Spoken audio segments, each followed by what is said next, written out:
Welcome to the Libra Lounge with Keisha podcast. I'm your host, Keisha. We've got producer James here in the studio. Hey. Fucking shit up per usual.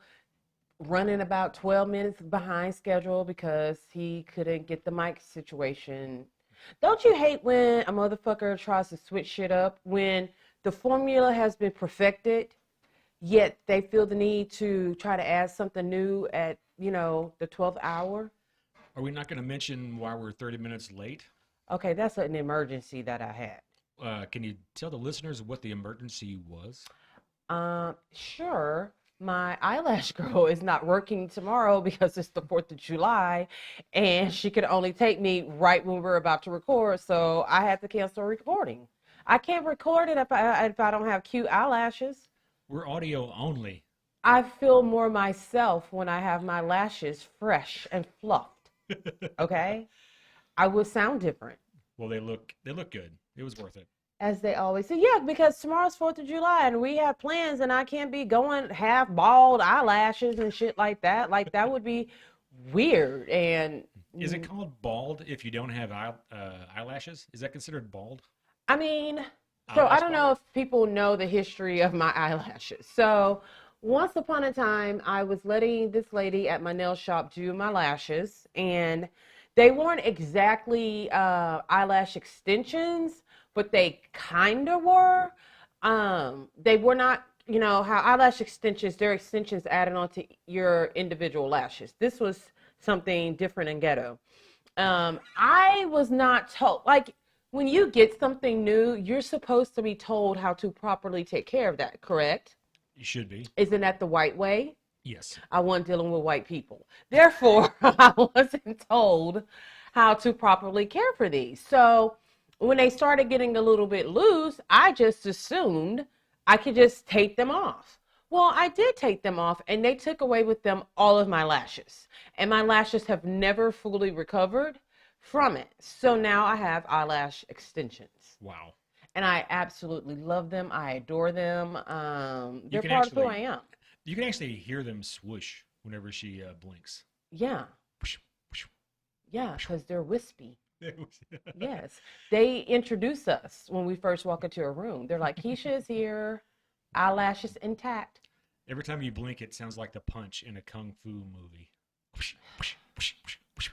It's really nothing even remotely like that. Like, you have to get them refilled every 2.5 weeks. And I think it's been about 2.5 weeks since I got them done. And probably I could have gone a few more days, but I know how they're supposed to look. They're supposed to look dark and fluff. I love the fluff. I have little eyes. I don't know if you guys, sometimes y'all don't act like y'all know how we look. So every now and then I have to do a reminder. I have little eyes. Beady eyes? Yeah, I have little beady eyes. I have little beady judging eyes of what I have. And so when I have my lashes, newly refilled, I really can judge a motherfucker. You sure can. Yeah, you know what I mean? And you really can't tell because my eyes are so small and my lashes are so thick and luscious and long. So you can't even tell that I'm judging you. Therefore, I need them. I need them. And I'm so afraid of being poor. Because if I'm poor, I can't go get these done like I have a regimen, an every 2-week thing, like every 2-week regime. Okay. Thank you. I don't do that. Don't do that on my show. The people who listen to the show are quite used to me fucking up words and they just breeze by it. They don't pay attention to it. It's no biggie. They know what the fuck I meant. Correct? Correct. Yeah, so every 2 weeks I got to get my nails done, toes done, eyelashes done, and probably, it depends on what hairstyle I'm rocking, because I've just got my hair rebraided. So I could probably go 2 months before I need to get them redone. She's worth about, let's see. Oh, here we go with the bullshit, because whatever number he's about to tell y'all is going to be highly exaggerated. I don't know. So it was $100 today for the lashes. 96. It wasn't 100. It was 96. Okay, I round up. It's $96. If we're gonna be if we were doing taxes right now, they wouldn't take a roundup. They take the exact number, and it's $96. You saying black folks don't round shit up on their taxes? You know what? Don't do that because you're already in a little bit of trouble because you act like you were miffed at me for about 2.5 seconds and you totally forgot that we don't do that in Wakanda. We no, no, no, no, no, no, no, no, no. Everything I do to you that upsets you, you need to keep it to yourself because it is just a form of reparations. Yeah, fair enough. Oh, for you guys that are new to the show, he's white, I'm black.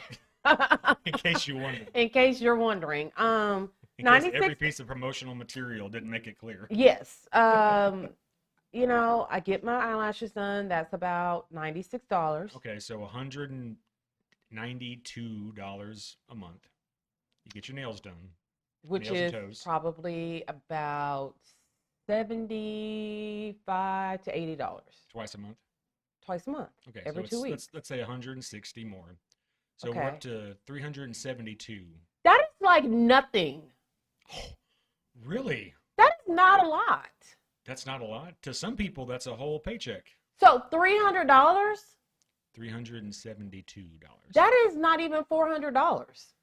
It's also not 500. It's not 1,000, and it sure ain't 10. I think you should be a little bit more grateful that is all that it costs. That's all it is. While Okay. you're sitting here complaining, because I can make it go up. I can start adding Botox, even though black don't crack. Therefore, I don't need Botox. But I could be doing micro needling, facials. Okay, so technically, you do pay for a facial every month with my massage. Yeah, that's 79. Yeah, that I like never, ever, ever use. But I do need to go this week. All right, so 451. That is not a lot of money. When's it a lot?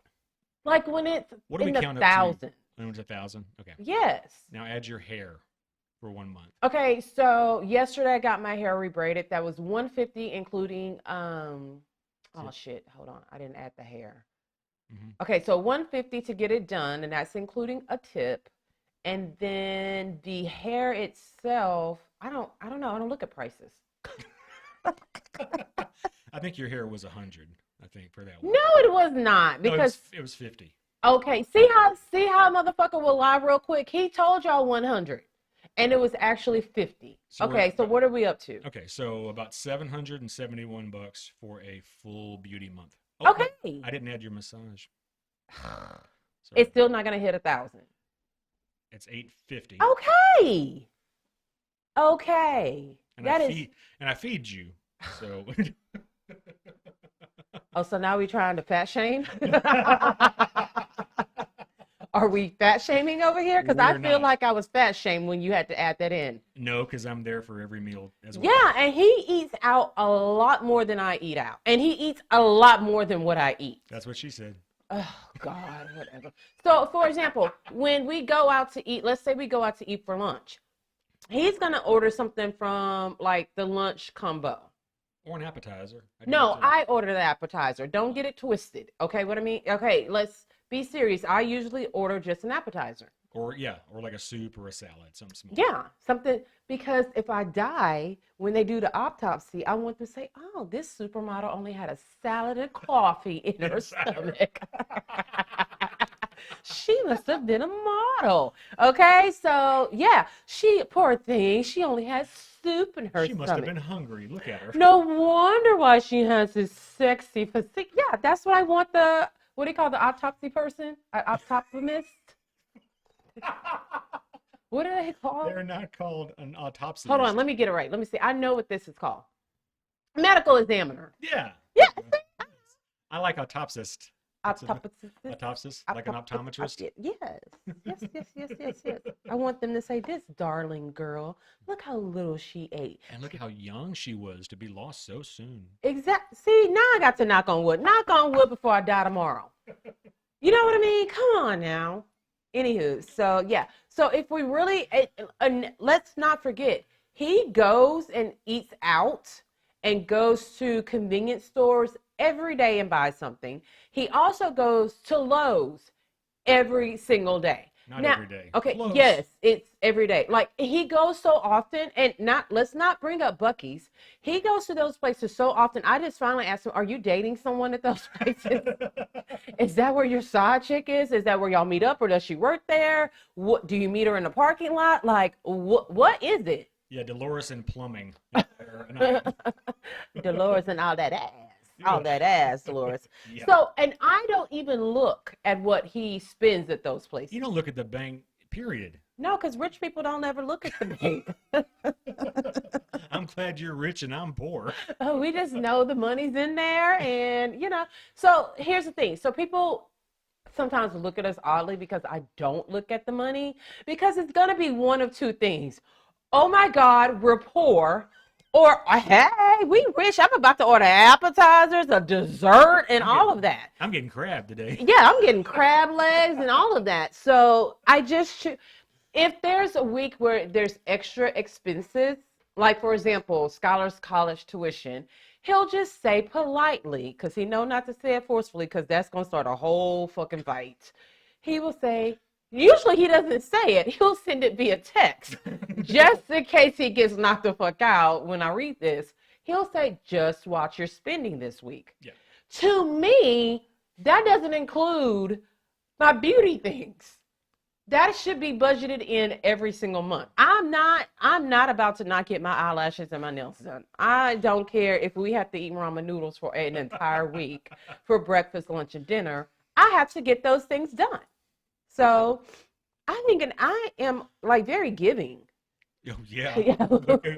Oh, giving to the nail girl, giving to the hair girl. I support small businesses.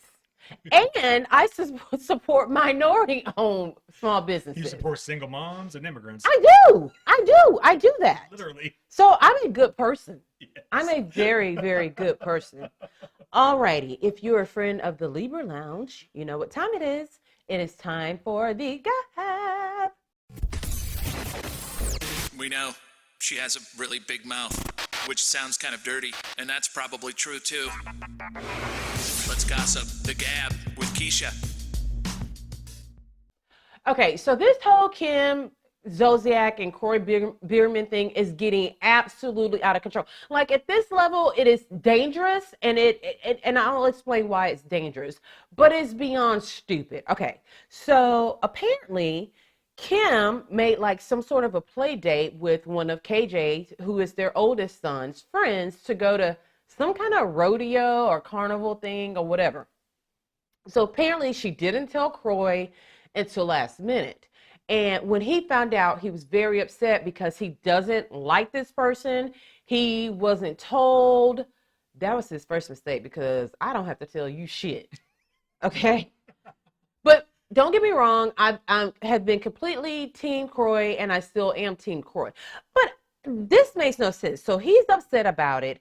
He starts calling the parent who KJ is with, saying, bring him back. And this lady kind of starts talking shit and hangs up on him. Now, to me, that's dead wrong. You don't do that to the parent. I get that you're friends with the other parent, but just to, like, there's a divorce going on, just bring the kid back or make arrangements for him to be picked up. So Kim, in her whole wig, decides to call 911. Now, tell me how that makes sense. So Kim calls 911 and reports what crime? Reports the crime that her husband is saying that their son has been kidnapped, and it's false. Okay. 911 emergency. So did Croy report the kid is kidnapped first? No, he did not. So she just called preemptively. Yeah. To say whatever this guy might call about is going to be wrong. I don't even think and I'm trying to go back to the recording, I don't think she even mentioned the fact that he may file a police report. So she just called and said, hey, this thing that no one's saying is false. Yeah. Oh, my God. An emergency line. 911. 911. The place that people call to get life saved. Yeah. Hey, this person has fallen over. Hey, there's been a wreck on the freeway. Hey, I found a dead head in my backyard. I mean, a fucking cut off head in my backyard. Yeah, she called that number because she was pissed off at her husband for being pissed off at her. Ugh. See, now it's becoming dangerous. Now, even more dangerous than her driving her car while using a pinky finger to steer the wheel while she's recording herself lip singing while she's got her kids in the back. She is just so hateable. I feel like she should actually she should be charged money. Like they should send her I mean, they ain't gonna get their money because because broke as a joke. now even Target has sued her because she has not paid her Target. Ooh. I didn't even know Target had like a credit card. Oh, I yeah, thought 'cause they just had that red card. Is that the credit card? That's the credit card. I'm fixing to get one, and I'll No. guarantee producer Jane's gonna pay my bill on time. Should I list out the credit cards you have? No, Okay. no, that's not other people's business. That's personal. That stays in the That's house. personal. That stays That inside. stays within the house. Okay. So I think this is just like so. Is pretentious the correct word to use? I'm so important. It is pretentious. Yeah. Yeah, it is. I'm like, bitch, that's something you call your attorney on. Yeah. You don't call 911 for that. That's a complaint. That's It not is a an emergency. complaint. Now, I can see you going down to file a complaint. Just say, look, nothing emergency-wise happened, but I need to put this on record. So yeah, I mean, you could do that, but if you really wanted to do something meaningful, you would just file for a restraining order and say these are the conditions, and have a hearing and do this like fucking adults. Yeah, but there's not even enough to have like a restraining order. Y'all, just a side note, producer James once upon a time tried to get a restraining order against me. Boy, did it get quiet in here. Number one ruler of broadcasting. Yeah. So we're just gonna slide. Oh, he really trying to change the subject. He's skipping all the way to the next segment. Let's see. Coming up next. Yeah. So I just think this Yeah, is. but here's the thing. Like, Wait a minute. You kind of interrupted the host a little I'm bit. sorry. We don't. Go ahead. Again, After we you. don't do that in. Sorry. In where? In Keisha's house. In Wakanda. We don't. Wakanda, We don't. in do the that. studio. No, but go ahead. Go ahead. Well, I mean, usually if you're gonna get a divorce, you file for a divorce, and typically there's a hearing where you set all the rules everybody has to operate under. Like it's like a temporary set of orders. I guess they haven't done that. They haven't still live agreed to underneath shit. the same roof. So I want to say it is the Rolls Royce that just got picked up, Repoed. Can't think of the word. Nice. Croy's also being sued for another bill they haven't been able to pay. But look, if you just go back and do a rewatch, I'll just say of season 1 and 2 of The Real Housewives of Atlanta, and rewatch all the seasons of Don't Be Tardy, you know who spent all the money. Kim spent all their the money. fucking money. It was either her spending it or her idea for something that spent it. Well, we saw that there were multiple times, the majority of the time, Croy is telling her, no, Right. we don't need this, don't do that, and she does it anyway. Yep. This guy made like $17 million playing in the NFL, married her, and they blew through that. Oh yeah. I mean, James, if you get like 17 million, I'm gonna spend about half. Well, and that's all we'll ever spend. Period. Cause he ain't gonna tell me that we got the whole 17 million. Nope. He's like, girl, we got about 2 Yeah, million we got in the about bank. 2. Yeah. His taxes already came out. So. Yeah, and I'm gonna push it to the limit. Well, and this is what's fucked up about athletes, and not against Croy, but like they think because I got millions of dollars, I can live forever on millions. Right. But when you have a woman or a lifestyle that is sucking that money away every month. Okay, on wait a big minute. I nut. feel personally attacked. I feel like you're looking at me a little bit much when you said a woman who's sucking away No, I the was money. just- I felt like you looked at me a little bit hard, like you didn't blink. No, because we're sitting across from a desk here. I I don't want like to the engage in look. you. Uh-huh. I mean, they forget that if you stop playing, you don't make any more money. Unless you go into like sports broadcasting. You have to keep a job. You have to keep a job. You invest in real estate or something. But they didn't do any of that. They No. just kept spending and spending and spending. You know, they have this house that it's probably worth, I want to say, a little bit over $1 million. It's between $800,000 and a little bit over $1 million. It wasn't extravagant. It wasn't I mean, super extravagant. I mean, it has like 12 bathrooms, though. I think that's kind of extravagant. But people don't think about the upkeep of that. That's why Yes. Michael Jackson wasn't able to fucking keep Never Land. He couldn't afford the upkeep of it, you Right. know? And that costs a lot of money per year. And they don't factor that No. when they're purchasing the home. No, there was a whole ESPN documentary called Broke, and it was just about athletes who had blown through their money. My God. It's sad. It's sad because some of them are just don't know how to handle money at all. The majority of them. A lot of them get taken advantage of by partners, by family, by managers. Yeah. It's staggering how much money someone can blow through. Yeah. I feel attacked once again. How you looked at me when you said it's staggering It's how much rude. money you can blow through. It's rude not to look at the person you're talking to. When you just said that, you weren't looking at me. Let's not play these games, okay? I have no sympathy for Kim Zolciak at all, period. Yeah, because she's an asshole. Yes. You know what I mean? Gold digging, That she's close an your legs asshole. to married men, asshole. I mean, there's some people that lose it all, and you know it was just because of really blind ignorance. And you do feel bad for them. And then you watch them try to do a comeback. Right. So you feel bad for them. But I don't feel bad for a person who's still trying to act like they're rich. It's just horrible. For example, Croy, I feel like he's really trying to own up to his mistakes. Mm-hmm. He's trying to rebuild. And I genuinely feel like he wants the absolute best for his children. He seemed to always seem like that kind of person on the show. He was from fucking Montana. There's nothing in Montana, do they? Except, what is it, corn and cows? Pretty much. That's how he grew up. Yeah. You know, and because of him, he no longer has a relationship with he was pussy whipped. Yes. Oh, Completely. Yeah. Didn't like his family quit talking to him because of her? They quit talking. He quit talking to his family because of her. Because of her. My thing is, if I'm with someone and they don't talk to anyone in their family, you're not about to do anything to make me not have a relationship with my family. Right. I don't see. I'm ready for this divorce to be done. I'm ready for Kim to have to move into a much cheaper place.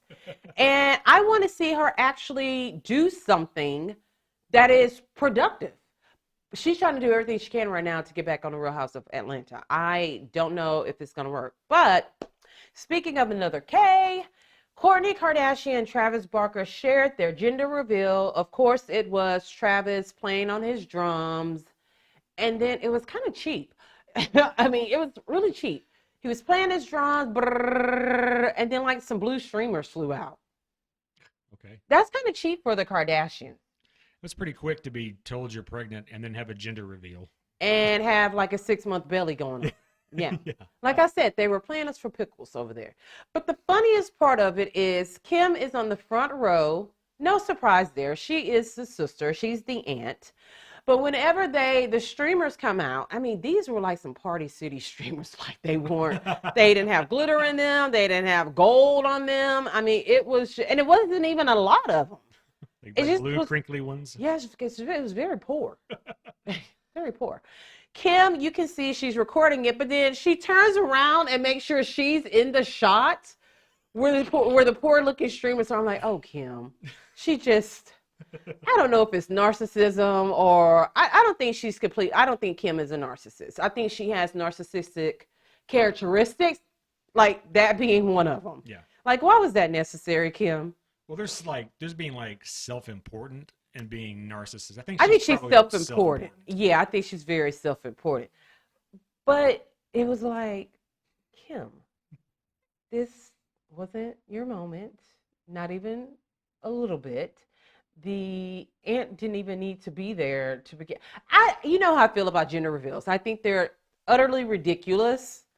You know, I think it's cute whenever someone finds out their baby's gender and they take like a cute photo and they've got on the clothes representing the gender, or they got like a smoke bomb or something like that. I think that's cute. But I don't like the whole, we got to buy everything blue, everything pink for a party, and then someone hits a fucking baseball. I'm talking about my own family right now. You sure Hopefully are. they're not. That shit was high, okay? That's expensive because you have to buy everything twice. Yeah. You know what I mean? They're lucky they fucking got fed after all that money me and my mama spent on that damn gender reveal. You know what I mean? I didn't mean to use my own family as an example, but it's just a little bit, I've gone too far to even go back. No, that was like front of your mind for it to slide out like that. Yeah. Wow. Yeah, because it wasn't innovative. But I will say I got the greatest gift ever of all time, and that was my niece. Yes. But I still feel like they could have put the ultrasound up with a little pink flower on it and put it on Facebook. Or just like getting the sonogram and just put a blue or a pink marker on it. Yeah, yeah. Like So, circle something. for example, when that wasn't even a thing whenever we had our kids. So let's say if I had to do it again, I would dress all in pink. Okay, I'm getting a professional photographer, so I'm gonna spend a little cash on that. And I would have like a tiara on my belly bump, on my bump, Okay. representing the fact that it's a girl. So, okay, so that's what you would do after you found out. Yeah. Okay. And that was my way of telling everyone that we're having a girl. So basically, you would reveal it like you know, and you're telling everyone else the answer. Yeah. Yeah. Yeah.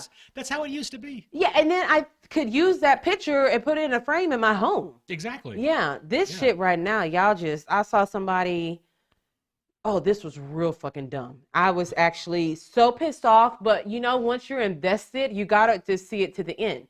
So someone got a cake made, like a sheet cake. And so the parents and like a few of their friends got wine glasses and they had to dip a chunk in it until they found out what the gender was. Like a piece of the cake on the inside was going to be the color. Okay. Do you know they went through that whole goddamn cake to the last corner and found out it was a boy? That is so stupid to me. Now they're like trying to just one up each other. Just goddamn. To me, my theory is unless you're having a crocodile, a hippopotamus, a chimpanzee, it is really not that much of a surprise. It is only a boy or a girl. That's it. That's my spiel. Now, okay, this is something that is really getting on my nerves. And this is because of jealous bitches. This is complete, utter jealousy. So you guys know Emily from the Real Housewives of OC, who is notably one of the... she's not a size 2 housewife like the rest of them are, which I love that because it's more relatable. Now, she was far from fat or anything like that. I don't even think she was probably a size 10, but we're so used to seeing these teeny tiny housewives that seeing her was like, oh, wow, this is a breath of fresh air.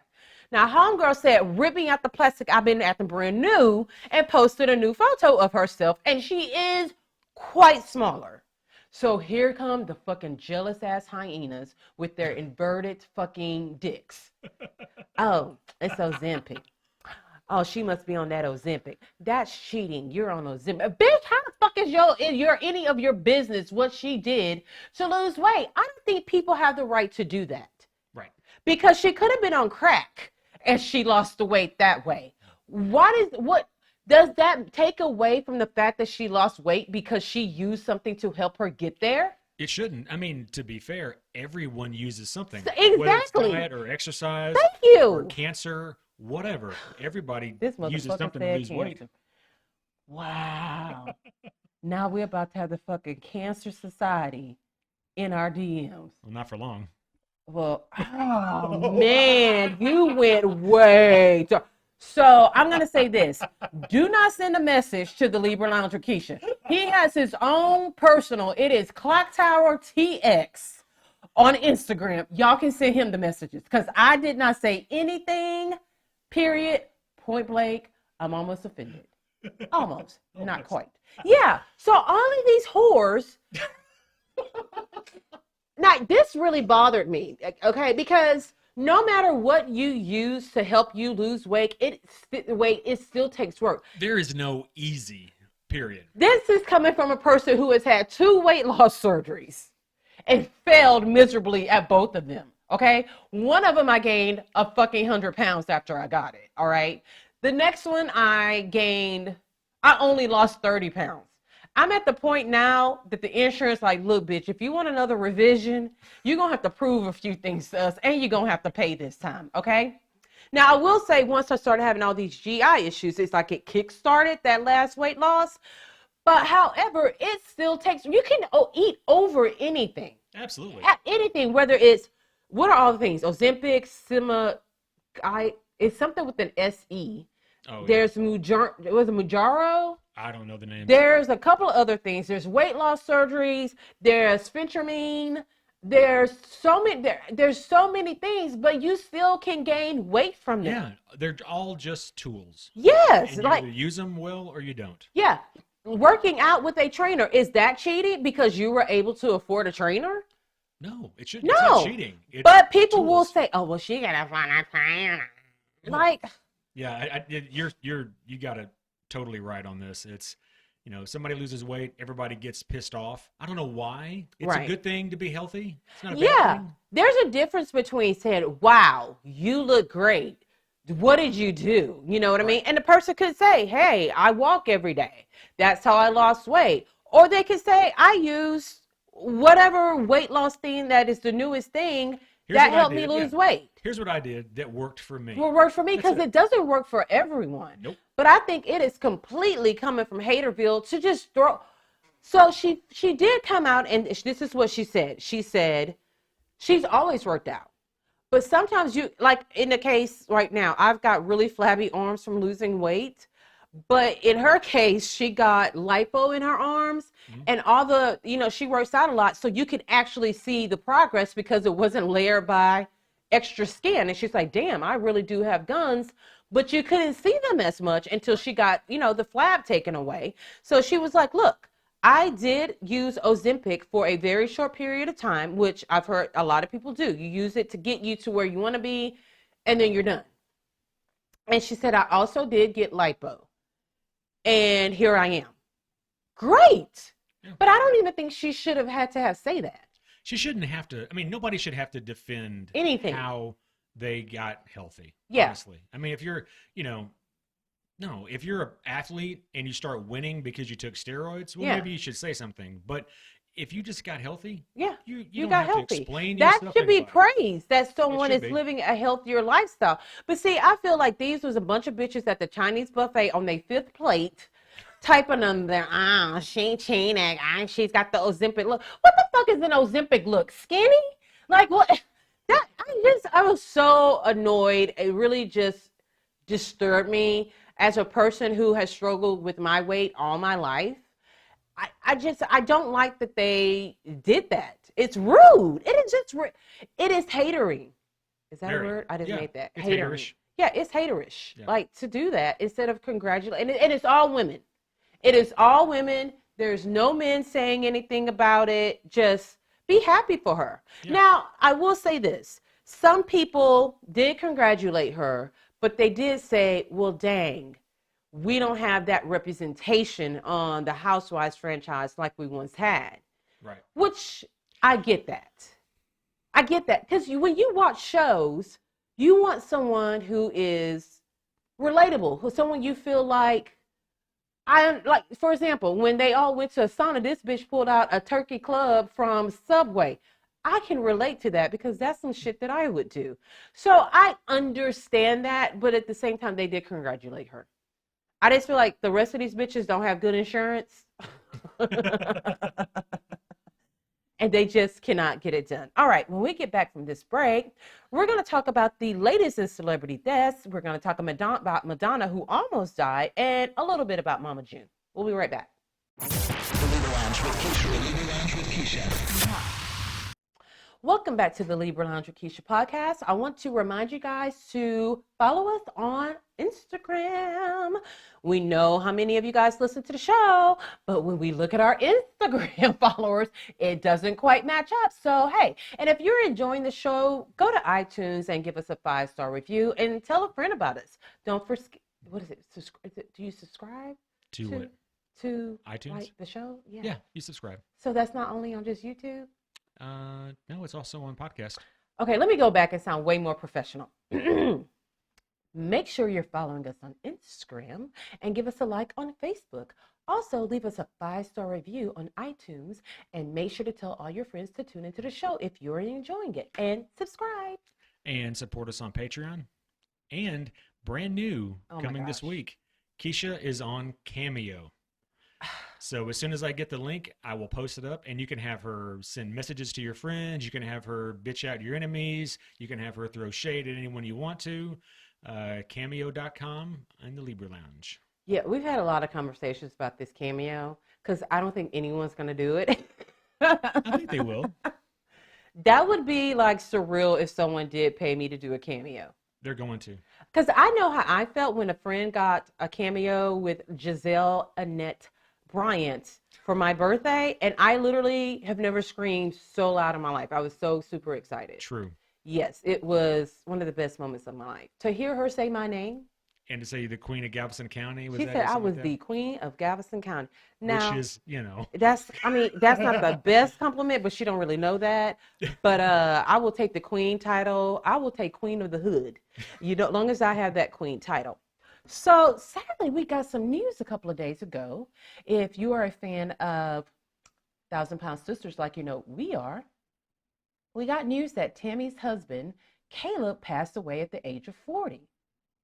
I was, how you're kind of shocked but not shocked? yeah. Yeah. Now, if you remember, he and Tammy were going through a divorce because she said that he wasn't doing all of the things he needed to do to lose weight and be able to move to a facility closer to her. So they were going through a divorce. Now, I don't want this to sound bad. Even if it sounds bad, it's not going to sound as bad as when James was talking about cancer people. That was just wrong. That was the deepest, that was jet black dark right there. Okay. So when TMZ announced that Caleb had passed, it said a cause of death has not yet been revealed. I'm no medical expert. You're no autopsist. No. But I'm willing to bet we can figure out why he died. It wasn't a skydiving accident. It wasn't that. No, he surpassed the weight limit for that.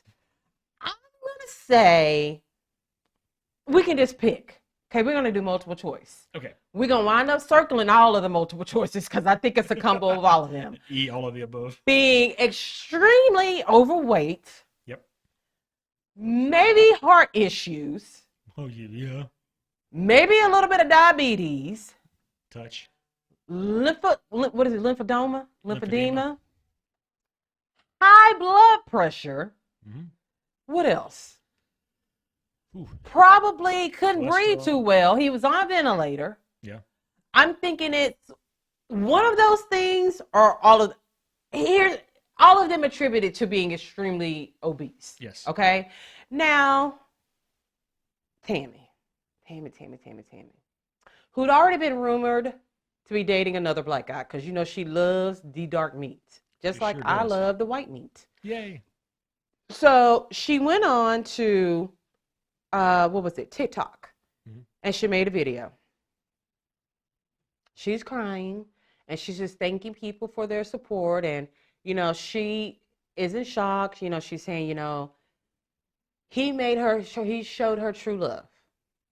Just not quite enough to lose that weight he needed to lose. But he did show her true love, okay?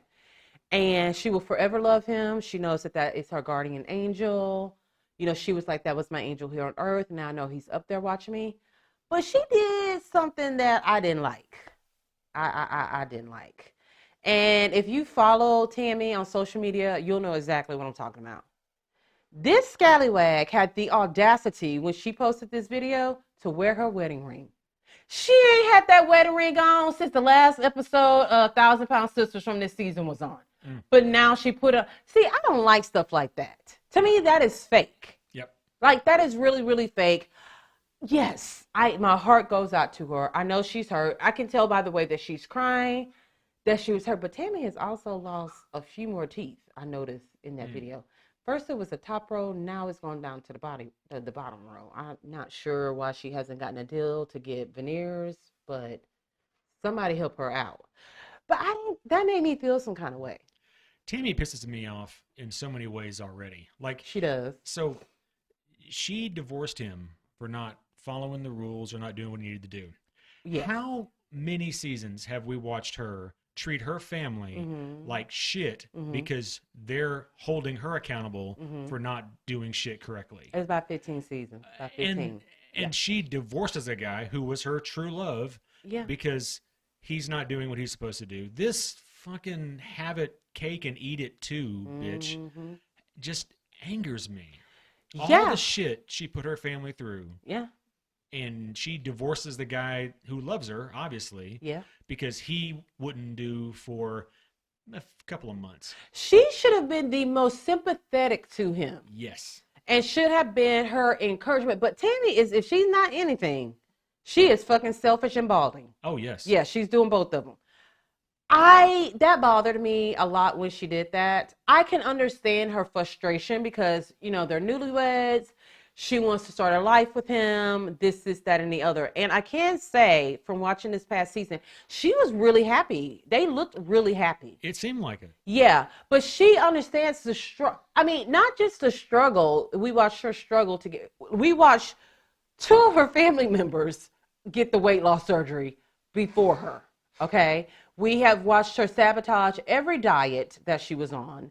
We have seen her become an alcoholic. We have seen the things that she ate. And then we watched her be a fucking cunt. Yep. While doing all of it and faulting. Remember that one episode where she told them they should be a little bit grateful that they're not having to clean me up. I can still clean myself up. I can wipe myself there after. They need to be a little bit grateful that I'm not bedbound. And what in your head makes you even think that? Because that's just how fucking self-centered she is. It really is. If you're trying to hold it against your family or saying you guys should be grateful that I'm not just a fucking invalid. Right. That is a weird level of self-centered delusion. And I think how Tammy is. If I had to bet money, she treated him a little bit bad because he wasn't doing things within her time frame. Oh, sure. And her time frame. And her time frame. Yeah. So that adds to depression, and someone who has a food addiction, what are they going to do? Well, yeah, I mean, if this poor guy sitting there struggling with weight, I'm sure like most everybody, there's some trauma that they're going through. What about your new wife? Because he's a great big fat dude. So him falling in love with someone who actually loved him to marry him, that's a really big thing. Even if it was Tammy. Yeah. The bottom of the barrel. But that's finding love when you may have thought you never could. Right. That's a big thing. And for her just to treat it so flippantly. And quickly she did this. Very quickly. Who knows? He may have just said, fuck it, took his ventilator off. Who knows what happened? So, when she was recording the video, she's like, I'm not going to go into details about it. So you may be onto something. She may have depressed him. And pushed him to the edge. Pushed him to the edge. Yeah, I didn't think about that. I mean. Poor Caleb. I liked him. I mean, usually, here's the thing. Usually when there's something like that, usually someone will say they died of XYZ. No, people are very funny about that. Really? People act like it is very offensive to ask why a person passed away. Like I want to say Robert De Niro's grandson just passed away. And so, this is so stupid. It's released, but then privacy is asked for, then don't say anything about it. Right. Yeah. And then someone goes, oh my God, she's in my prayers. I wonder what happened. And people just like jumped on that person. To me, it is a very logical question to ask how someone passed away, especially someone who is or their family is in the spotlight. Well, and someone who's not old enough to where you kind of expect, something reasonable happens. I just have never. I mean, if I die and somebody asks me how I died, I'm not going to take offense to that. You know what I mean? But people really get in their feelings about it. They really do. Like when someone on Facebook, says, whoever got their wings yesterday. Yeah, I want to know how they got them. What happened? Like, I want to know the story. Because everyone's thinking it's not a nosy thing. It's just oh my gosh, what happened? You know what I mean? It's like someone gets in a car accident. It's like, oh my God, what happened? Yeah, what happened? You know what I mean? Someone lost weight from using Ozempic. Oh my God, what happened? You know what I mean? So to me, it's not a rude thing. It may be a sensitive thing. If someone were murdered, it may be. Or if somebody did kill themselves. Yeah, but it is not. It shouldn't be just this taboo thing you can't ask about. But it's taboo. I mean, you subject to lose friends for asking that question. True. So I was on I get TMZ notifications, and I look on my phone, and it says Madonna found unresponsive. Ooh. So what do you think when someone says that about a person who is damn near 70? I think Anna Nicole Smith. I think, oh my gosh, they found Madonna unresponsive. She's dead. Yeah, that's exactly. Yeah. Which wasn't the case. Right. Now, they did find her unresponsive, but I hate, this is how these magazines and these blogs and celebrity gossip sites, they just lure you in. I damn near had a fucking heart attack when I saw that. So Madonna was rushed to the hospital because she was found unresponsive due to a serious bacterial infection. Okay. So they said that she had been running a fever for like a whole month. Ooh. I don't like, okay, I have lupus, so it's nothing for me to get like a fever. I get it, take Tylenol, lay in a bed, next day I don't have it. 2 days later, I might have. I can get a fever at any given time. So Sure. that's not a big deal for us over here. But for someone to, especially someone at her age, Madonna is like our parents' age. Yeah. And our parents are 66. So she may be maybe 64, 65. If I had a real good producer, they would have looked that up already. But, you know, I don't. So for a person that age to run a fever consistently for a whole month, why didn't someone make her go to the hospital? Well, I mean, for anybody that has a fever for a month, I mean, even That like, something's wrong. yeah, I'm like even with you, like if you have something that lasts more than a week, Yeah. we start getting concerned. Yeah, like that is abnormal to run a fever for a whole month. To me, that is like this person is dying. Yeah. So it may have been that she would not go, because you know people, they get in their 60s, like our parents, they get real ornery, and you can't tell them nothing. Yep. Period, point blank. Now she's getting ready for this new tour. I can't remember the name of the tour, but of course now it has been postponed. They don't know. The bitch may not be able to do it. You know what I'm saying? But yeah, I just found that. But how do you tell Madonna, no, you do have to go do this? Well, it's the Michael Jackson effect. Right? Yeah. How do you tell them no? How do you tell them no? They're powerful. It is that celebrity complex where I am holier than thou. No one can touch me. Nothing can be wrong with me. I don't need a doctor. But you're fucking Madonna. You can have the doctor come to you. You don't have to sit in the waiting room, listen to people cough. You ain't got to wear no mask. You have the person come to you. Yeah. I just think that is odd as hell to me. Well, she's 64. Oh, like I said, 64, 65. Yeah. So, and one of the stories is them talking about she may have burned herself out trying to compete with some of these younger stars, like Taylor Swift and Pink. You know, Madonna. You know, Madonna. They are in their prime, just like you once were in your prime. Janet Jackson just came off a tour, and she said, y'all gonna get the 55-year-old Janet Jackson if y'all expecting that pleasure principle. If stuff, that's just, I'm going to do the routine, but it ain't going to be the full goddamn routine. That is perfectly fine. Like, you should not judge someone who is going on tour 30 years after their prime. You're just happy that they're alive for you to see them performing live. If you didn't see them once upon a time, you cannot compete against people in their 20s. no. Or like early 40s in Pink's case. Why would she be trying to compete? People it's gonna sell out because you are legendary. You are Madonna. Y'all. So believe it or not, I don't have that much shit to talk about the last episode of Mama June. It was actually a pretty good episode. I'm shocked. I was kind of like, are these the same trash boxes that we normally see? Like, what happened? But they got that little touch from Dr. Ish and got some act right. Now, I'm sure by next week, they'll be back fussing, fighting, and eating buckets of chicken and buckets of candy and shit like that. But that didn't happen this week. And I'm not quite sure if I'm happy or highly disappointed about it.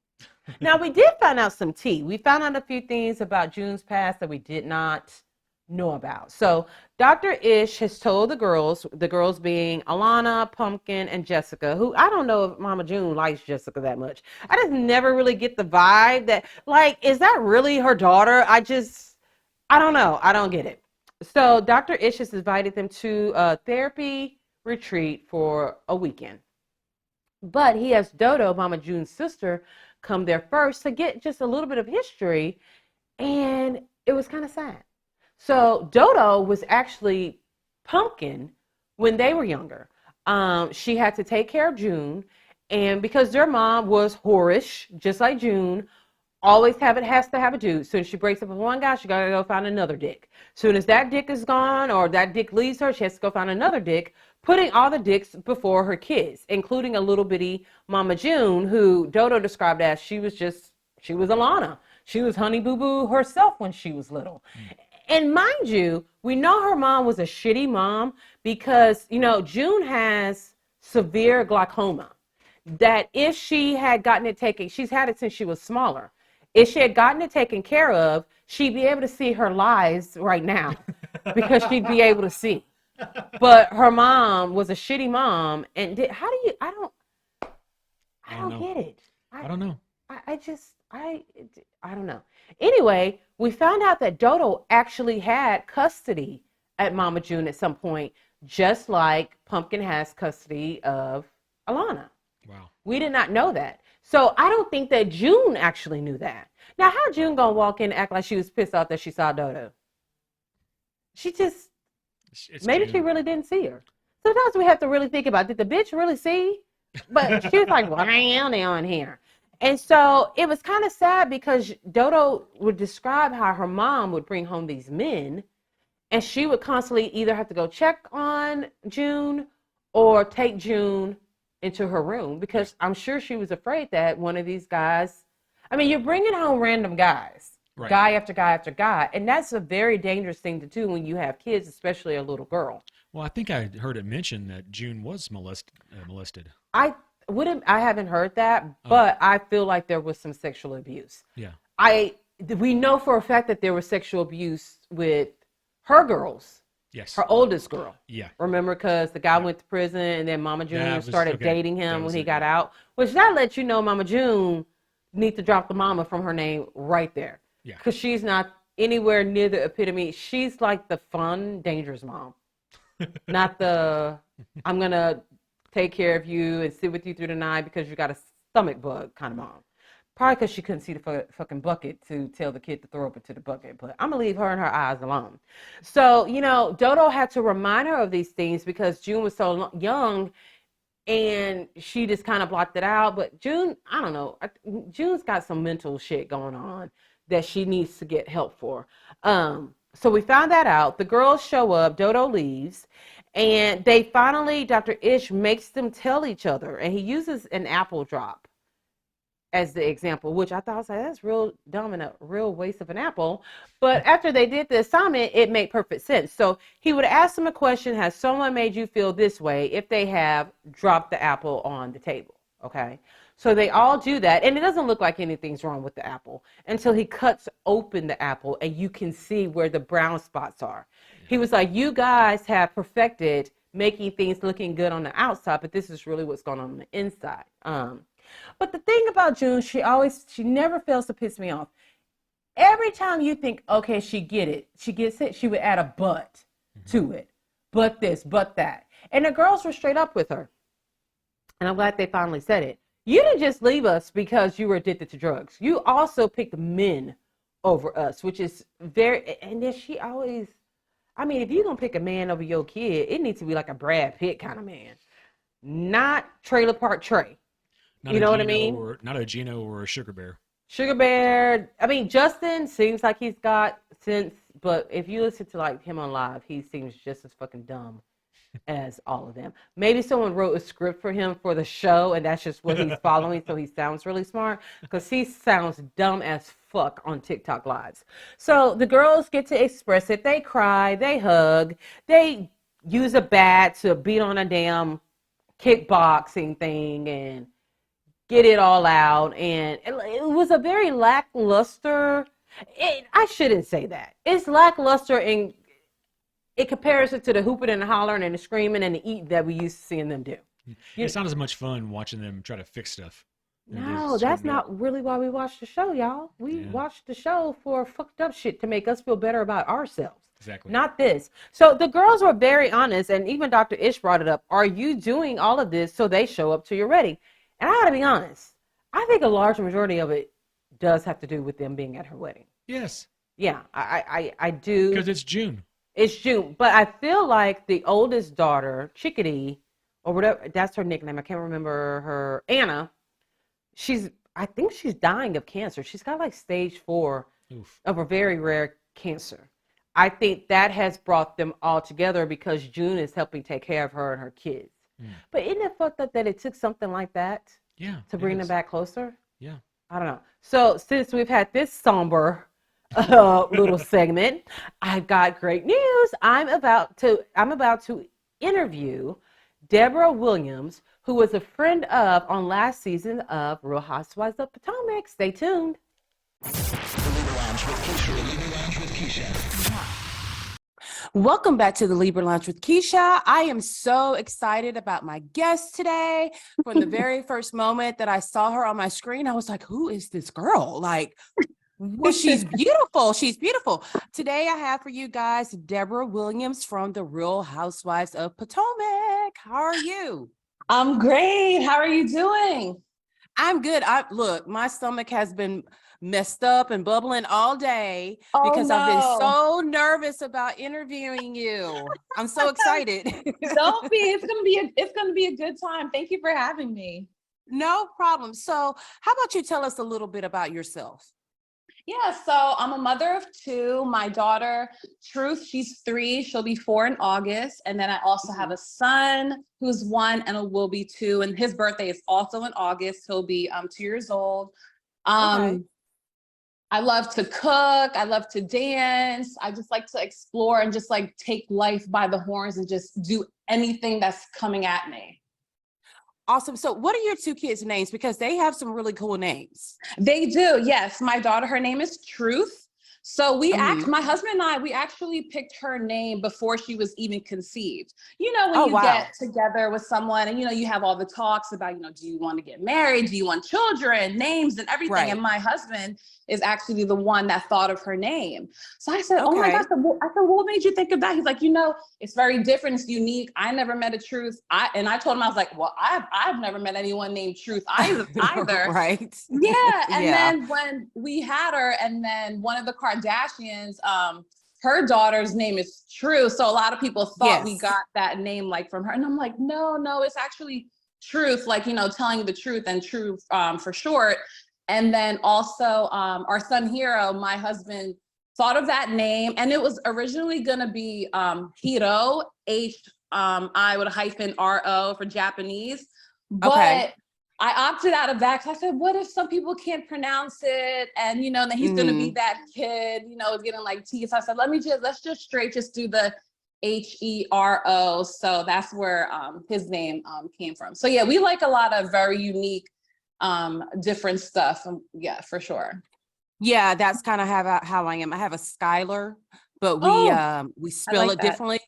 But trying to pick your kid's name is like one of the most important things you will do in life. And if you screw it up, you screw it up big time. Exactly. I'm like, I don't know what they want to be when they grow up. Like, it could be anything like, oh, okay, now introducing pillow blanket. Like what? Like, are you going to get hired for that name? I'm like, oh my God. Yes, you're so right. Right. And so the names that they have, it gets people talking. It's very interesting, but it's still like not to the point where it's like, oh no, we don't even want to meet them, So we definitely had to take that in consideration as well. So you mentioned a Japanese spelling of it. Now, do you have Asian in you? Because when I first saw you, I was like, I see some Asian features in her, but I wasn't exactly sure.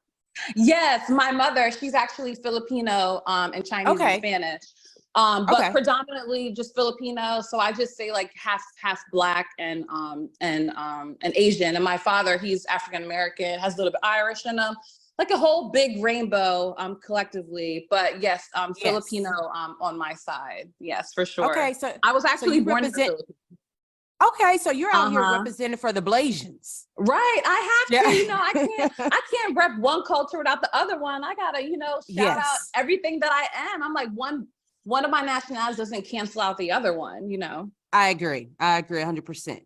Now, how did you and Ashley meet? So we met back in, what are we at, 2023 now? So in it was still COVID, but everything was starting to get lifted. Things were starting to open back up.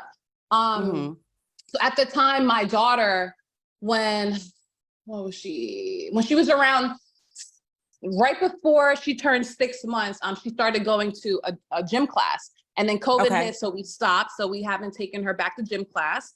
And then when everything started to open back up, that time she was maybe, I think like a little over a year. So we signed her up for a gym class, and that's where I met Ashley and her son Dean at the time, and she was pregnant with Dylan. Yeah, so we met there, and then we started off doing mommy play dates. And I'm the type of person where I love a group camaraderie of everyone. And our gym class, it was really small. There was only maybe like 6 or like 7 moms. So I would organize like group play dates with people, or like solo play dates. And then our relationship grew, just like mommy friends to us hanging out one-on-one and really getting to know each other and dig deep and finding out a lot of similarities that we have. So that's how we met. Our babies brought us together. So had you seen the show when you met Ashley? Were you like, that girl looks familiar? Where do I know her from? Yeah, so I have watched the show. I first seen the Jersey one because I grew up in Jersey. So when that show came out, I was like, oh, wow, that's cool. Jersey girl. And then I moved to Virginia in 2014. And I don't remember what year the Potomac just started, but I do remember watching it, like hearing like a franchise from over here. So I'm like, oh, I'm new to the area. Let me see like what's going on. What do these girls, have to bring? So I have seen it. Now, when I saw her, everyone was still wearing masks, right? And she had like her mask on. Yeah. So, you look at someone and you're kind of like, oh, that person looks familiar, but like where from where? Yeah. And then I saw her son running, and I'm like, oh, okay, that makes sense. So, I never brought the show up to her. Like the only time like we ever honestly talked about the show was whenever she would like bring it up. Because I like to get to know people based off of reality and perception. I see people all the time that are in the limelight. I have a lot of friends and family that are in the industry, but I like to get to know people for them, especially when it comes to reality TV, because a person can be portrayed this way. And then when you get to know them, you're like, what? Like, I had no idea. So I like to give everyone a chance. Yeah. I'm sure she greatly appreciated that too. Oh yeah, because eventually, like as our relationship like evolved, we would talk about stuff, and I would ask her like, how do you navigate, like true friendship? And she says, it is hard sometimes to know if someone's like truly, your friend. Like, are they your friends for you, or are they your friends for this and that? So I totally get that 100% for sure. So had you done any television before the Real Housewives of Potomac? So, oh my God, this is when I tell people, I haven't really told a lot of people this, but when I do tell people, they're like so like shocked. So way back my early 20s, there was a show called The Bad Girls Club. No, you were not. I don't believe you. No. Now keep in mind, early 20s versus, now in my 30s, married with kids, I'm a completely evolved person, right? Wait a minute. What season? Because now I have to go. I'm still having a hard time believing that you were on the Bad Girls Club. No. I was testing for it, like they flew me out to LA, do the green screen and everything. Now I opted out before like walking into the house, because when I did more research on the show and I saw how much physical violence and fighting, I was like, oh my God, like I'm not trying to scratch up my face. Like, no, there's no way. No, I cannot do this. And then it made, because I'm thinking, okay, like I knew the show a little bit, but I didn't watch it like as much. So, and then Real World, that was something else I was thinking about doing, but I didn't go as far as Real World as I did with Bad Girls Club, because they had the same production team. So I was a little bit iffy. I'm like, oh, if the production team on Bad Girls Club will let the girls literally pound on each other, like, how do I know that's not going to happen? So yes, I took a break from that. So that is so funny. So that was like Deborah, I don't know if I can see you on there. Like, no, I would never. fighting and No, I could not. Oh my God, that was just so crazy. And then I think about like, what if I definitely went all the way and did it? Like, who knows what would happen? Like, I have no idea. It wasn't meant for me. And I was like, there's no way. And they were like, yeah, we'll give you this, we'll do this and this. I'm like, but y'all ain't gonna move some away from trying to pound on me. No, thank you. This is not the right thing. And they have evolved to Baddies West, Baddies South. I mean, and it's wrong. I dodged the bullet. You did, because I mean, you could blink the wrong way and someone just knocks the shit out of you on those shows. Exactly. So I'm not trying to walk around missing teeth. No, right, Kershawn. Oh, she's so pretty, by the way. I think she's so pretty. I've never met her before, but I think she's really pretty. I like her. She really is. So what was the process like for you becoming a friend of on the show? Oh, excuse me.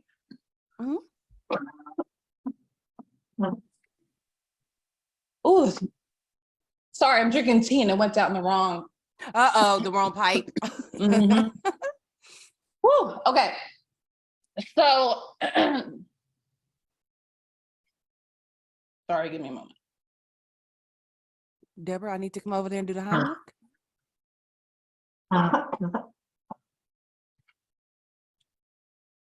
Woo, I'm back. Okay, I'm alive. Sorry. You okay? No. Trust me, it has happened to me multiple times. I will start sneezing, trying to drink stuff, burping, all of that. So you're good. You're good. Bourbon? Yeah, it has happened on my show, and my husband's like, I have to edit that out. I'm like, sorry. you gotta take what you can get, what you gotta do. Exactly. Yes. Sorry, go ahead. So what was the question? So what was the process of you becoming part of the show, a friend of the show? Oh, yes. So Ashley asked me to do the show, and my initial response was, how much of your business do they want to know? Like how much? She was like, everything. And and then in my head, I'm taking into consideration my family, my husband, his work, what reality can do, like the pros and the cons. And, she gave me like a lot of advice. So ultimately I decided to just go, like literally just go to the one event, which was Karen's event. And see, get like a feel of it. How are things gonna go? And then decide later on, like how much if I wanna progress into it. So after her event, I was getting calls from production and messages from Ashley for doing another scene and another scene and another scene. So it kind of snowballed into me like you know what I mean? Like I was just gonna just like pop up, but then they wanted like to add more of me. And also by the time when Ashley asked me, all the casting, like everything was done and complete. Like they already had all the girls, they knew who their friends were gonna be and all that stuff. So, and then she told me, she said, well, do you wanna wait maybe the following season? Do you wanna try? And I said, well, I don't mind, I'll just get my feet wet a little bit just to like feel how everything's going. I'm not gonna get tied down like 100% committed without knowing exactly what I'm getting into. And I definitely had to talk to my husband a lot because he was the most apprehensive about it. And I get it, so I understand. So that's how I was added into the mix. Now, you said you were kind of, nervous about doing that because you never know how people will perceive you when you're on TV. So were you nervous about what the perception of you would be? Perception of me? No, honestly, I wasn't, because I know I'm a very authentic myself type of person. I'm very direct. I say what's on my mind, but still trying to have compassion at the same time, But but honestly, I was going a little bit back and forth just about what production can do, because I know they can edit some things, and you could be, the perfect angel, but they could still make you look like the biggest villain when you're really not. Yes, they can. Yes. Now, had you met any of the other girls before filming? Before filming, no. Karen's event was the first time I literally met all of them. Wow. Okay, I just Yes. assumed maybe you had gone to lunch with a few of the Mm-mm. girls. Or anything Nope. like that. So you were like bum rush, like, okay, Yes. you were in it when you went to that event. So Yes.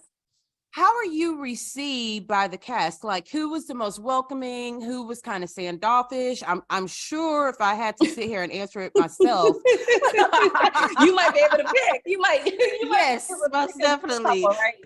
Yes, but I want you to tell us how it really went down with how you were received. Yes. So I mean, of course, Ashley, you know, that's my ace. Like, she's always the best. So aside from her, Karen was very, very welcoming to me, very gracious, very nice, very motherly, I would say, like kind of like a mother hen vibe she gave me. She was extremely nice. She talked to me one-on-one, you know, thanking me to coming out to her event. And she didn't have to do that because, you know, there's a lot of things going on. And she went around everyone and was, you know, genuinely thanking everyone for being there. So I really liked and appreciated that.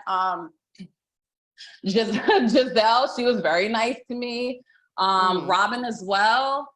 Who else? Even Mia. Mia was nice to me. The first time, like, we talked, like, she like grabbed my hand and like we're like holding hands and she's talking about like what type of drink she was gonna get. So I was like I'm genuine. I'm a very friendly person, but I was just like, oh, grab my hand. I'm like, oh. so she was nice initially. Mia was nice. Okay. Now I will say, okay, so as far as standoffish, can we do standoffish and rude? Can we mix those words together? Yes, we can. Please mix them all the way up. Yes, okay. I want to know. So Ashley introduced me to Wendy. And you know, I did a big smile. I'm like, hi, I'm Deborah. She did a little like a little finger, like, you know, you raise your hand like a little, like two finger wave, like one of those things. Like, I don't know how to describe, like, do you know what I mean though? Like, yeah, it's rude. Right. Yeah. She did that and gave me an up and down look at the same time.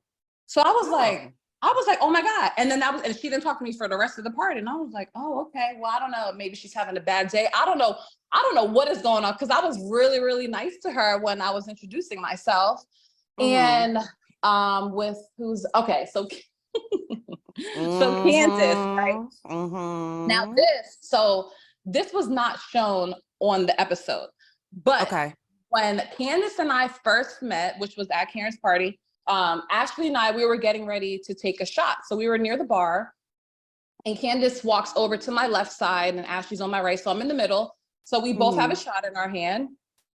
Actually, I think did I have two? I don't know if I had two or one. I don't know. At that time, I don't even know how many shots I had. Maybe I had one or two. I don't know. But either way, so she comes over and Ashley's like, hey, Candace, did you meet my friend Deborah? And then so she looks over to me. She said, whose friend are you? And I said, I'm Ashley's friend. I'm like, my name is Deborah. So I said, we're about to take a shot. Do you want to take a shot? And as soon as I said, do you want to take a shot? So I had a shot in one hand and the lime in the other one.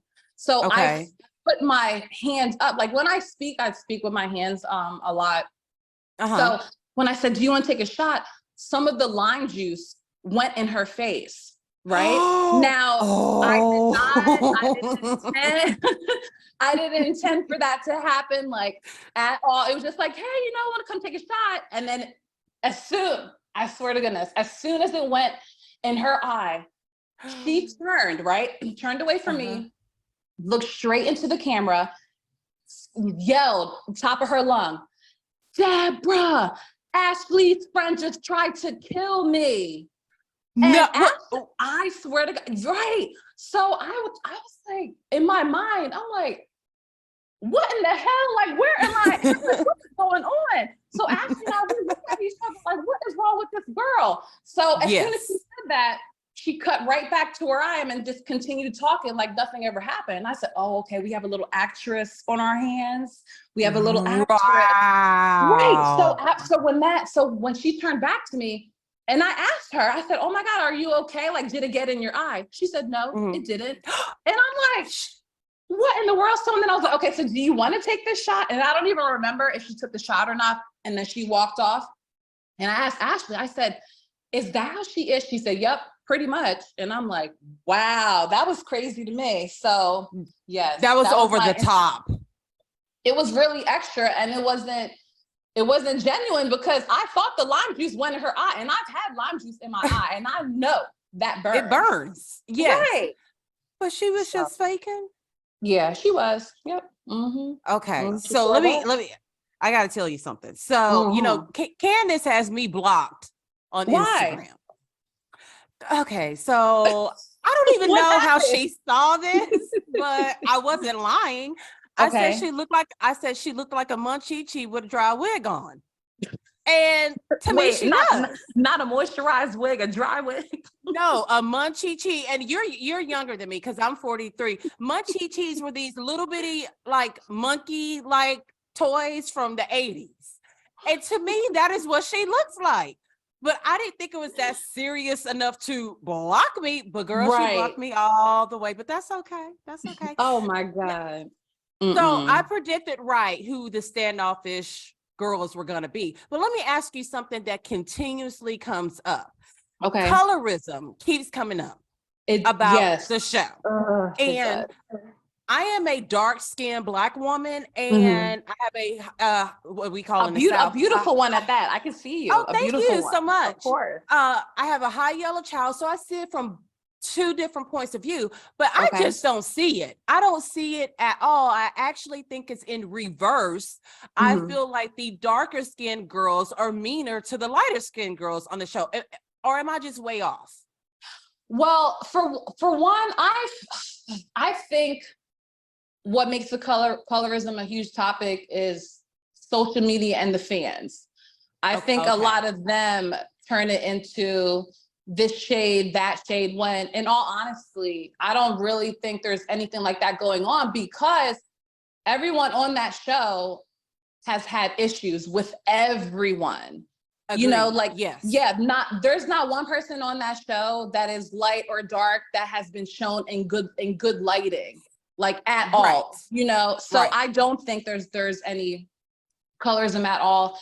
If anything, I think some of the women that are of darker shade, maybe they have gone through something where a person of a lighter hue has been treated differently, and they might think that's how it always is. Like, not every light-skinned person is like that, you know, and not every dark-skinned person is not gonna like a light-skinned person. Like, you can't judge someone and saying that's how every single person that looks like this is like that. So a lot of them, you know, it could just be like triggers, which I get, but that's like a traumatic thing that they have to fix within themselves. I agree 100% because like I said, you know, it really, the conversation was brought on a bit by Wendy and Candace, and I'm just sitting here and I'm like, I don't see it because personally to me, Giselle Bryant can do no wrong, period, point blank. That is my girl right there. And I just don't see it. And I feel like it's almost like something they're trying to create. Oh yes, for sure. And it's not necessary at all because there's enough drama going on in the group that we don't even need to add that into the mix. Right. I agree.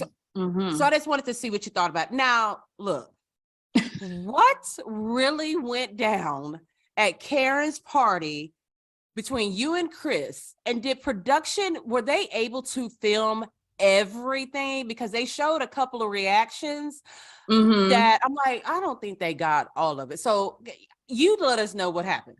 Yeah. So when I went to dinner on the episode that you seen when I was with Ashley and the two other PYTs of the group and Giselle, everything that I said at that dinner, even though my whole conversation was not shown on TV, is exactly what happened. Like, I did not lie about anything. I am the one that said I introduced myself, because if I'm at a bar and someone is staring at me, whether it's a man, a woman, or anyone, I'm going to introduce myself, or I'm going to say something, you know? And that's exactly what happened with Chris. And the way that they showed it in reference to the color pink, it was perceived that I was like flirting with him, like complimenting his clothes. Now, when I was initially talking about the color pink, so I was saying pink is one of my favorite colors. I like the decor, the party, a lot of it is in pink. A lot of people are wearing pink. I like pink. And that's when I was saying I like pink, but they didn't show the whole part about me talking about the decor, the flowers, or anything like that. Right. Oh, And okay. also the scene that they showed, I was talking Mhm. to the bartender. My head was looking straight at the bartender. I was digging in my purse, talking to the bartender, ordering my drink, and Chris' mouth was not even moving. So they Okay. added the audio to a mouth not even moving, like at all. And Oh, wow.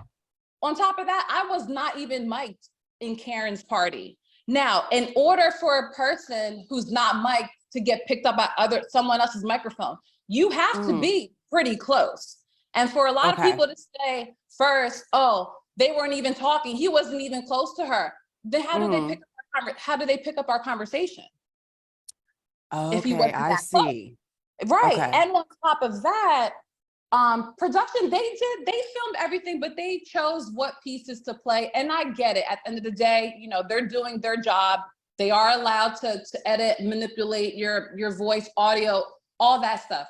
I get it. Mhm. And with me being someone new coming in, I was not thinking, okay, they're gonna show exactly what happened. Like, you know, I'm gonna be vindicated. Like, I Right. understand that they would Yes. have loyalty towards them. I get Mhm. it. But they didn't have to keep putting that screenshot of that picture of me with my mouth open midway. Like anyone could take a bad screenshot photo. And I'm like, Right. okay. Yeah. And that's the one they picked. Right. And on top of that, they didn't show the conversation of Happy Eddie, Chris, and I at all. Happy Eddie did walk over to us and we were all having a conversation. And the clip that they showed was when he was standing on the other side of the bar, but they didn't show him coming to us, talking to us at all. And another moment, am I spilling too much tea here? No, I want you to spill all of the tea. Yes. Yes. Please do. And one of the things that really tripped me up is that when I was speaking about Chris saying that I didn't know he was married, he was being very flirtatious, they cut it and made me seem like I was talking about Eddie, but I was not talking about Eddie. I was still referring to Chris. So that was the part because then a lot of people were starting to attack me like, oh, you're trying to mess up this marriage, when it really wasn't like that at all. It wasn't, but they just made it like they added him into it. So yeah. Okay, I see now. Mm-hmm. So, you know, that was not the first time, nor do I think it will be the last time that someone has said that Chris was being flirty. Right. Like, we kind of know him, like it's not even a surprise to us anymore that Chris flirts with someone. But I didn't like how they did you because it almost made it seem like you were lying. Exactly. The way that they showed it. Right. And I didn't lie about anything. I am many things. I've been called many things, but a liar is what I am not, like at all. Right. I am not, because I don't like to be lied to. I like to be told the truth to, even if it's going to hurt me. I want to know what's going on. You give it to me straight. I might be hurt. I'd rather be hurt off the truth than off of a lie. I agree 100%. 100%. And I'm married. Now, how do I look saying this man trying to get, and never once did I say, oh, he's trying to get my number, he's doing this. The only word I used was flirtatious. And he is a flirt. Exactly. And I'm like, is that so bad? And then coming to my understanding later that he works in the entertainment, the food, the night stuff, you have to be friendly, you have to be flirtatious. I get that. So that's just all that I was saying. Candace took it and ran with it. And you know, when they say when there's smoke, there's fire. So there must be some other stuff going on that I don't know about. Yes. Because if it was in reverse, if someone was like, oh yeah, Deborah, your husband, which his name is Christopher also, was being flirtatious, I would have been like, oh, for real, girl? Oh, well, you cute. So I can see how it is and keep it moving. Right. I would not be intimidated at all. No. I think you're right about where there's smoke. Cause I mean, we've all seen the smoke, and so many people cannot say the same thing about someone and there's no truth to it. That's how I look at it. I mean, you're not the first woman, and like I said, I don't think you'd be the last one who said he's a flirt. He was flirting with Mia. He had whatever situation he had with Giselle. I wasn't around for that, so I have no idea what happened. But the defense that he took was extreme. I'm like, oh, it was over the top. Right. He was acting like his wife. Okay. So what was Ashley's reaction when you told her about what Chris had done? So when I told her, she wasn't surprised at all. And looking back at the episodes, when Mia talked about her situation with Chris and with Giselle, it put two and two together as she was not surprised, because when I was telling her, it's like, oh my God, something else is going on. Like it was a repeat behavior, a repeat pattern that that he had. Yeah. Other than Candace, did the other women believe you in regards to what the situation with Chris? To my face, yes, to my face, they did. But I will say at Karen's improv event, when I saw, a lot of the things that were said when I was in the room, but not to me, I had no idea what was said until I watched it, like everyone else did. Yes. So when Robin was telling Candace, hey, isn't that Ashley's friend? And Candace was like, yeah, basically like, you don't believe her. And then Robin's like, yeah, I don't believe her too. So that part, I was kind of like, okay, but she never said anything to me. So I took that as maybe she didn't believe what I was saying. I'm not sure. I don't know. I didn't get a chance to ask her that. I have no idea, but everyone else, yeah. Wow. So yeah, I was surprised when Robin said that too. Right. And I was kind of like, I wondered, did production tell her to say that? Or maybe she was more sympathetic towards Candace because of maybe her situation with her husband. So I didn't think you were lying. Or was she even referring to me? Was she talking about something else, but they showed it make it look like she was talking about me? Who knows? That's the thing with edit and production land. You never really know. That's why a lot of fans, when they watch it, I'm like, it's a TV show. You get about 45 minutes outside of the commercials to put everything in. You're not going to see every little second, like every little bit of it. And it's made for entertainment, Yes. And as a true fan of the Housewives, I have to remind myself of that quite often. I'm like, wait a minute. This is like edited down to like a 4-minute segment. Right. And it is a television show, because I'll be all up in it. I'm like, I cannot believe that happened. And then I'm like, okay, wait a minute, Keisha, just roll back a little bit. So let me ask you. We saw Candace's reaction to you at Karen's event. And you did ask her, hey, do you want to come off? You did it the mature ladylike way. You were like, hey, do you want to have a conversation? Because I'm sure you could kind of hear her talking about you a little bit, So did y'all ever talk? No. So I was privy to the fact that she doesn't like group confrontations, group conversations. She likes one-on-one. So I took it upon myself, like, okay, this girl, she doesn't know me from a can of paint. Like, I don't want to embarrass her, like blast her out in a group. So I'll ask her, hey, do you want to have this one-on-one conversation? Let's clear up some issues, what's going on. And she didn't want to. So, and then she started asking me questions. So I'm in my head, I'm like, you could have been asking me these questions and it could just been a one-on-one woman conversation. I could have told you exactly what's going on, but you wanted to ask me that in front of the group. So I told her everything. And the fact that the first thing that she said was, oh, is this the friend that he was touching? I wanted to be sure and certain that everyone can hear that I said, no, he was not touching on me, because I do not take that stuff lightly.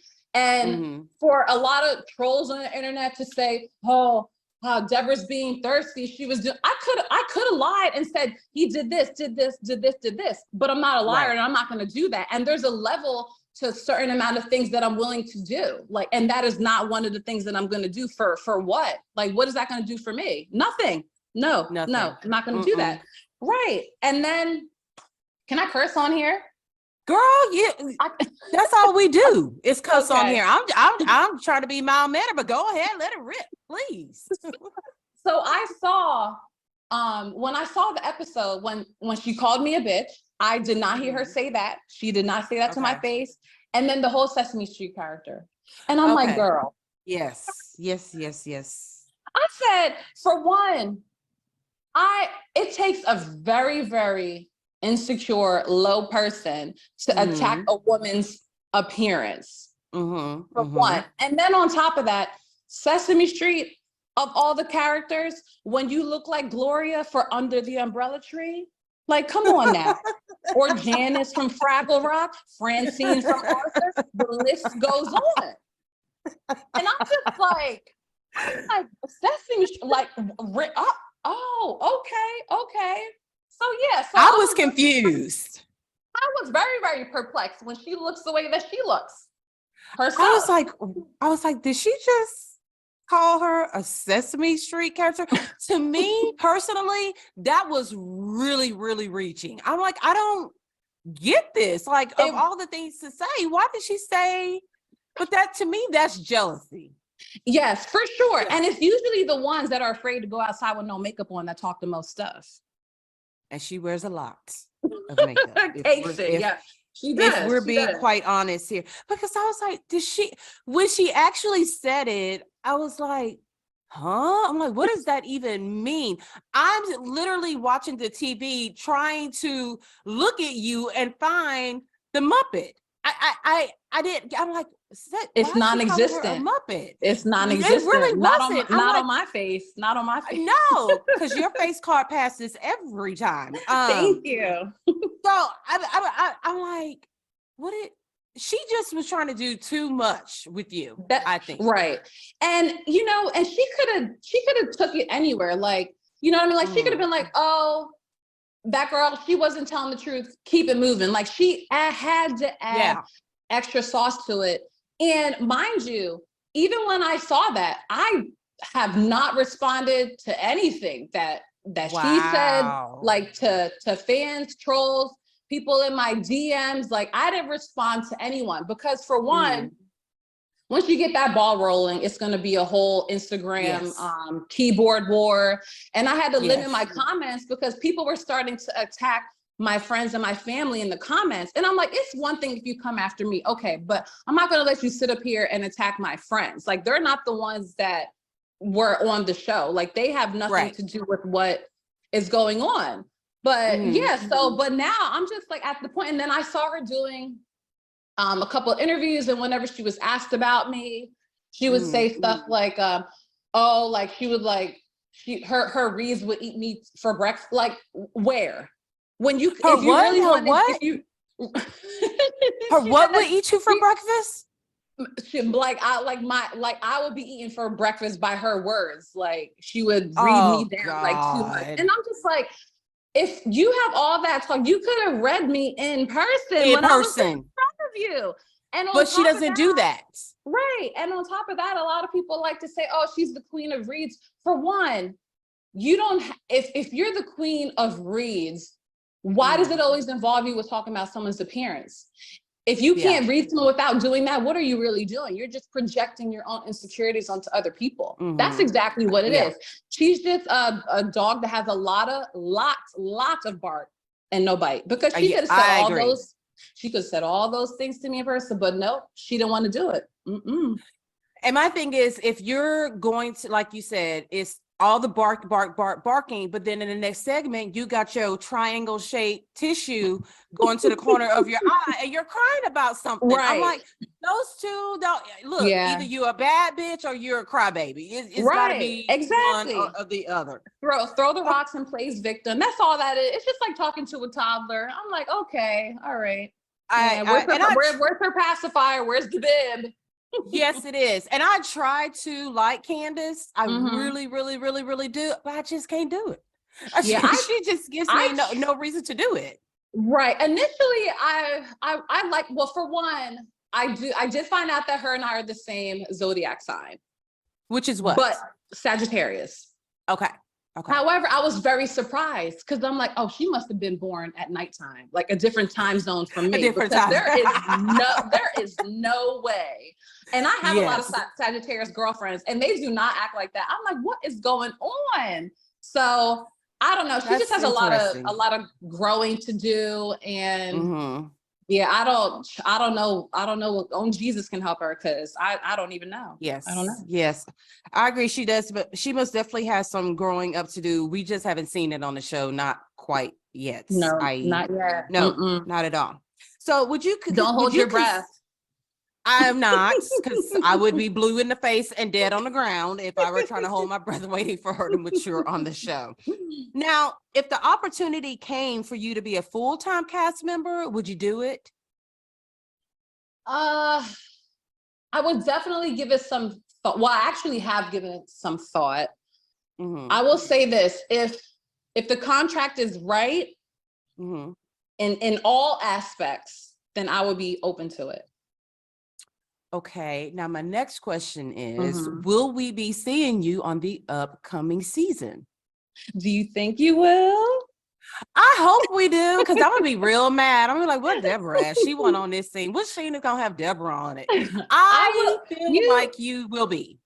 I'll say stay tuned for a little sprinkle here and there, you know. Okay, okay, all right. Because you know the girls were in my state. They came to Austin, and I'm right outside Houston. They did. Did you see them? No, I was so upset because a friend sent me. He was like, "Hey, did you know that the girls are in Austin?" And I'm about 2 or 3 hours away from Austin, and I was like, I'm so close. I was so. Where's that? So Houston? close. Maybe Houston. I mean, right? Houston's I'm about right 2 outside hours. of Houston. Okay, Yeah, it's about okay. 2.5 hours away. Next time y'all have to roll up in Houston, and I'm gonna need you to tell me where y'all are gonna be. Actually, I've never been to Texas. That'll be fun. Really? Yeah, you got to come to Texas. Everything is bigger and better in Texas. I hear.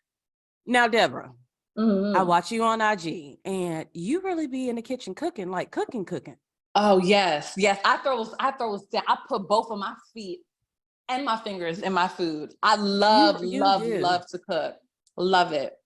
And if you guys have not seen her cook, like it is like you're at a restaurant having this fabulous meal. And I'm like, I wish Instagram had a thing where we could like smell the aroma. Oh my God, if you could. I can only imagine. I mean, you be chopping it up. Like your stuff tastes like 15 steps. And I'm like, ooh, we just gonna order pizza here at my house tonight. Cause oh, thank you. Yeah, a lot of the food that I make, well, because a lot of times I will like post in my story like step by step, and it does make it seem like there's so many things going on, where a lot of the meals that I make, it's really not that hard. I'm just really big on flavor and marinating. That is my biggest thing. And I love the aromas, especially like as soon as my husband walks in and he can smell it from downstairs. He can smell the food. And that's how I know it's getting good. Yes. My husband don't know that feeling. My husband doesn't know that feeling of walking to the house and the aroma. Like I hate to be in the kitchen. I'm like, really? I hate cooking, but I love to watch people cook. I love that.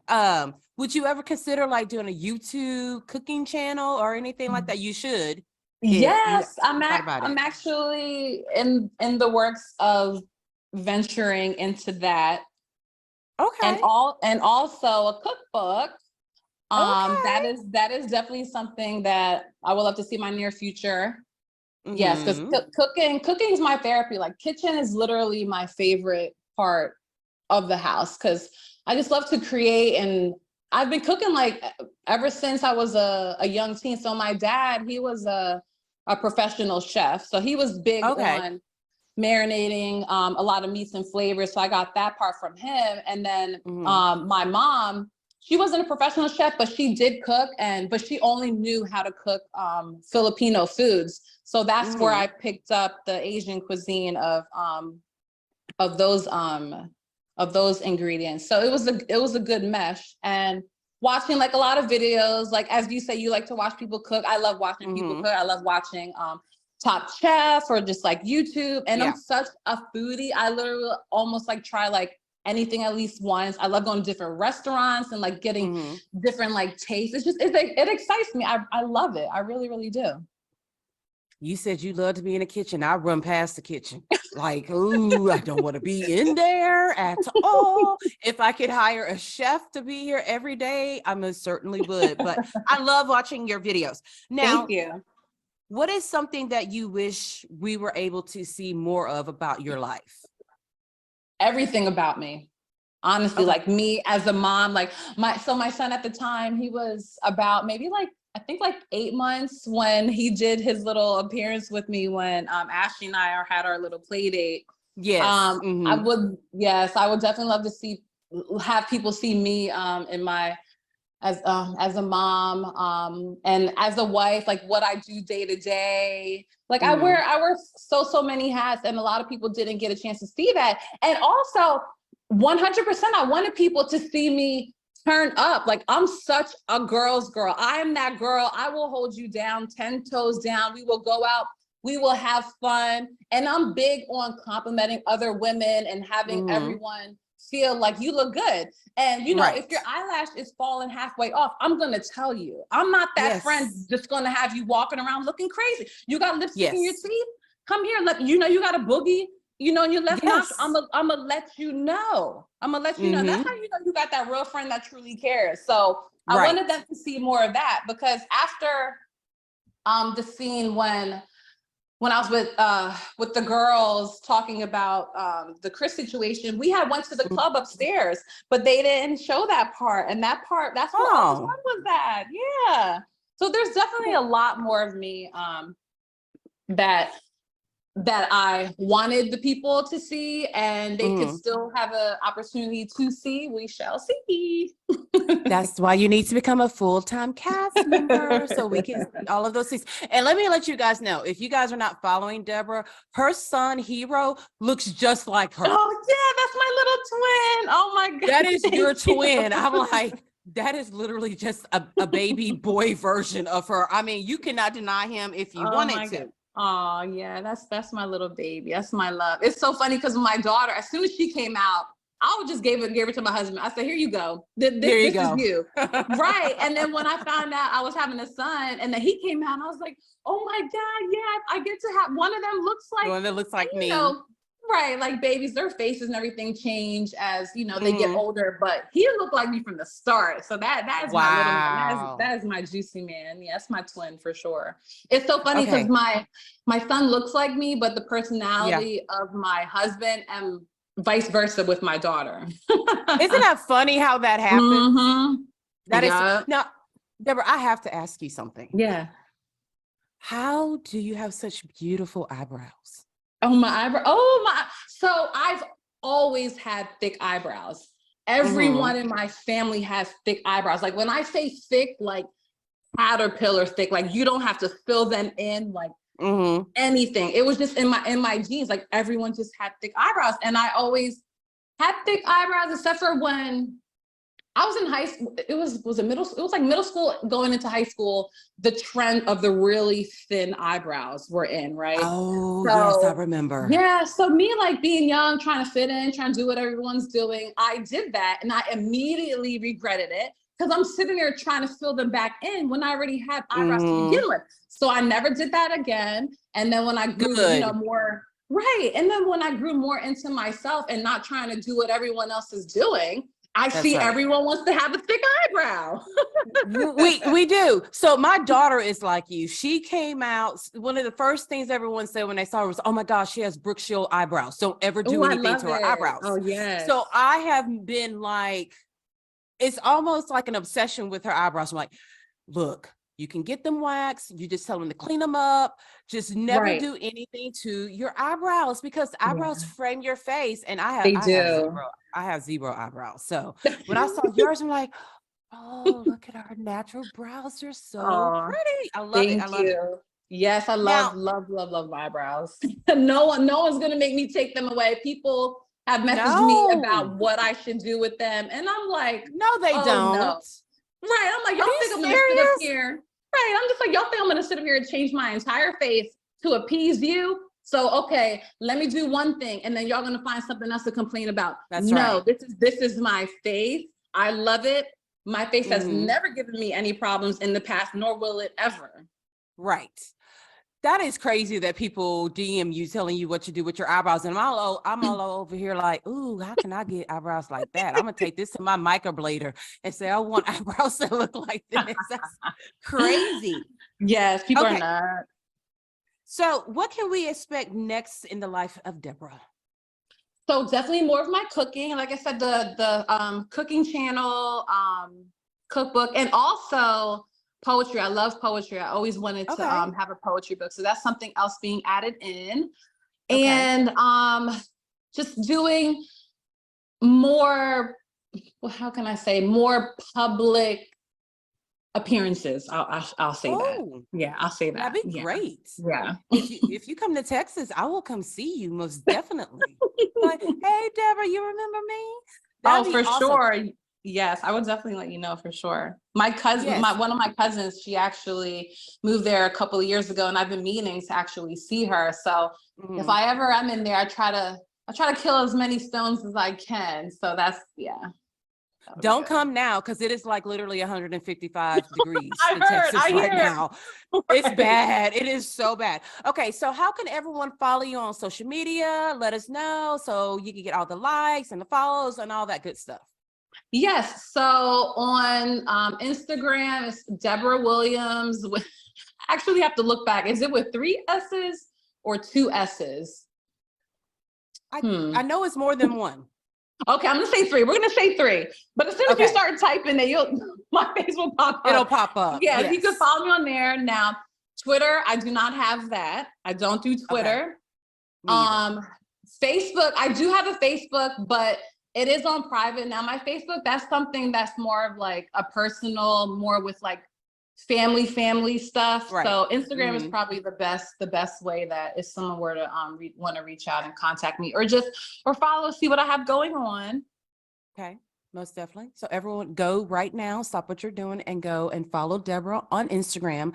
And when we put up the show, we'll put all of your information on there so they can make sure they have all the right S's so they can find you on Instagram. and send me a link to this too, so I can post it so people can hear it. Oh, awesome. Deborah, I cannot thank you enough. Of course. For this interview. Thank you for spilling all the tea. And now I just love you even more. And I cannot wait.